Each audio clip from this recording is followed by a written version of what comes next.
wixii ka dambeeyay isbedeladii siyaasadeed ee xabsiga loogu dhaadhiciyay madaxweynihii dowlad deegaanka Soomaalida Cabdi Ilay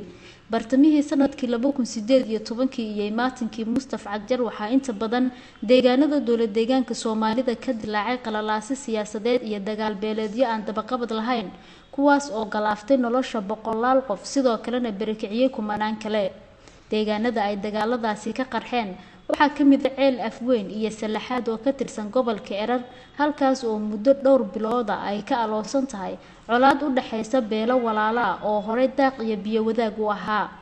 Sulub Macalin Cabdullaahi oo ka mid ah odayaasha beesha Reefiq Cumar sidoo kalena ka mid ahaa guddigii madaxweynaha dowlad deegaanka oo horaantii sanadkan u xil saaray xalinta dhinacyada diriirtu ay u dhaxaysay Ceel Afweyn iyo Salaxaad ayaa dhaliilay qaabka uu hoggaanka dowlad deegaanka u wajahayo xalinta khilaafka beelahaasi walaalaha ah waxa uu sheegay in dhankooda ay ka baxeen shirarkii xal raadinta uuna fashilmay guddigii labada dhinac ahaa ee loo xil saaray xalinta dagaaladaasi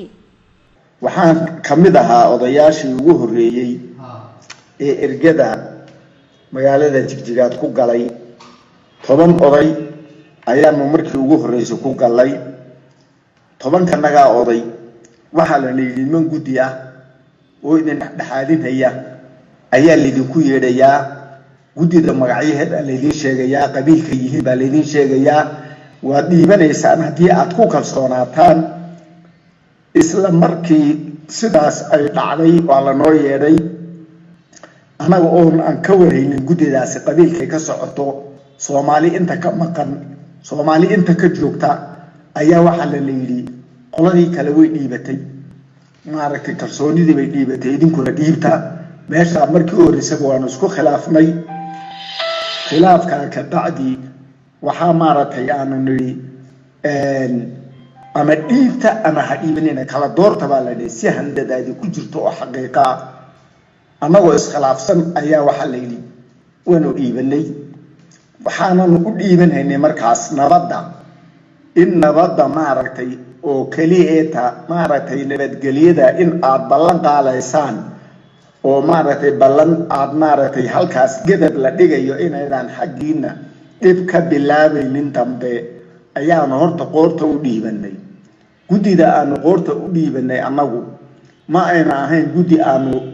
ugu dhiibanay inay anaga naxradaan iyo inay dadka la xaraaminay in gudida nabadda ka shaqaysa ay noqotaan horta qoorta ugu dhiibanay kolkii la noo yeeray ee gudidii intay muddo soo marmartay dhulka la noo yeeray waxa la yiri inta oo magaalada ka guureysaan inta oo kilomitir badibu guureysaan hadda ka hor waxa dhacday in maartay 30 kilomitir iyo 5 magaalo la naga soo raday 5tii magaalo la naga soo radayna 5tii magaalo reerka maartay kala la dajiyay waxaanu arintaas waanu ka xanaaqnay ma aqbalayna baan niri dawladdu hadii xoog ku fulin oo awood ay leedahay iyadu ku filinayso oo dadka gumaadayso oo barakicinayso waa gaar laakiin anagu xoog sax iyo qalin ku darimayna baanu niri sidaas daraadeed ayaanu horta meeshii kaga soo maaragtay baxnay anagu horaantii sanadkan madaxweyne Mustafa Cumar ayaa magacaabay gudi loo xil saaray daminta colaadda ka jirta gobolka Erar waxaad samoodaa in dhismahoodu uu ahaa oo kaliya qowda maqashii oo waxba u qaban maadaama aysan waxba iska bedelin xaaladda deegaanadii ay dagaaladu ka dhaceen welina xaalku xabad ku sug yahay inkastoo hoggaanka dowlad deegaanku ay qaban qaabinayaan shir hal dhinac kaas oo la doonayo in lagu shaaciyo in la soo afjaray colaadda beelaha walaalaha ah oo weysiinaya dadka ay khusayso in toddobaadkan gudihiisa shir lagu qaban hayo hoolka maaragtay lidaado qaryaadoodan Jigjiga dhaxdeeda kilalka shirkaasina uu yahay shir khuseeya Reefiq Cumar haba yaraatee wax dad ah oo noo jooga shirka oo Reefiq Cumar ku matala oo joogaana uusan jirin intaas baan maaragtay halkaas ka sheegayaa waxa shirka loo qaban hayana waxaan u aragnaa makri iyo dhagar Reefiq Cumar lagu sameeyay oo maaragtay xaq darri iyo dulmi ah